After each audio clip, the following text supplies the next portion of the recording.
Sa mga social media accounts ngayon, kung mapapansin niyo, mayroong mga lumalabas na reports na ito raw Converge FiberXers ay nalalapit na yung negosasyon para makuha itong si Calvin Abueva mula dito sa Magnolia Chicken Templados. Base dun sa mga reports na nakukuha natin, mukhang ang ite-trade daw ayon dito sa initial reports pa lang to, baka si Calvin Abueva at si Jeric Ahanmisi mapunta dito sa Converge FiberXers. At ang magiging kapalit naman yan ay itong si Gio Ambohot at baka itong si Patrick Magdenberg. O kaya kung hindi si Magdenberg ay isang future first round draft pick. Hindi yung draft pick ngayong draft mismo. Baka sa future, baka sa 2026 na draft. Yun ang ibigay ng Converge dito sa Magnolia. Ang maliwanag dito, si Abueva daw at baka si Ahanmisi ay papunta na dito sa FiberXers. Para doon sa mga magsasabi bakit ba nagpupumilit itong Converge na makuha itong si Calvin Abueva, gayong hindi na bata.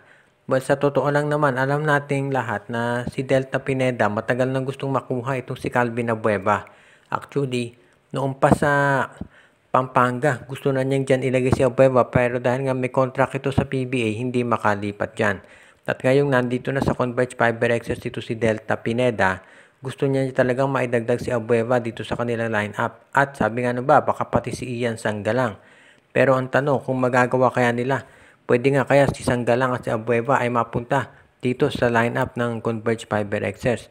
Medyo mabigat yan dahil alam natin kung kukunin ng Converge ito si Sanggalang at si Abueva, medyo mabigat ang hihilinging asking price nitong Magnolia. Siguradong isa doon sa starting 5 nila ay kasama dyan.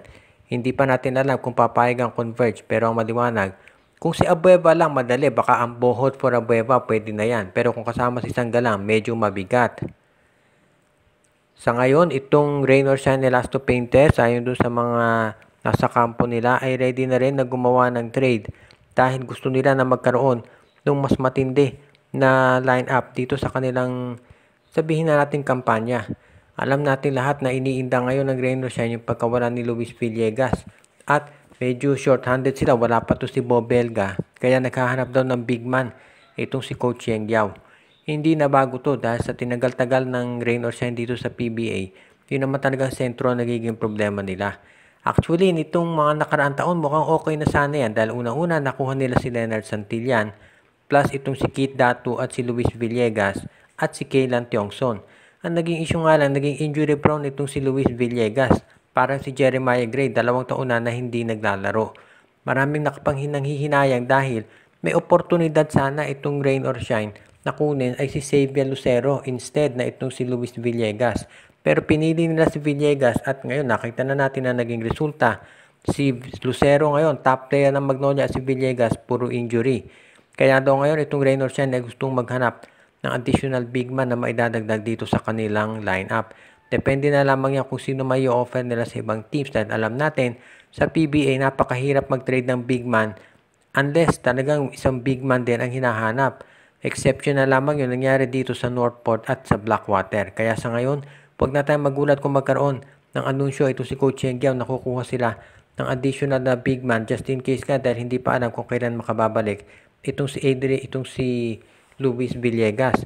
Baka nga ito si Motaw Tuwa, susubukan kunin yan ng Rain or Shine Elasto Painters. So sa ngayon, kung sakasakali, abangan na lang natin kung itong Rain or Shine ay gagawa ng major move talaga para ma-address yung pagkukulang dito sa roster nila. At alam naman natin mahusay si Coach Yeng gumawa ng mga trade.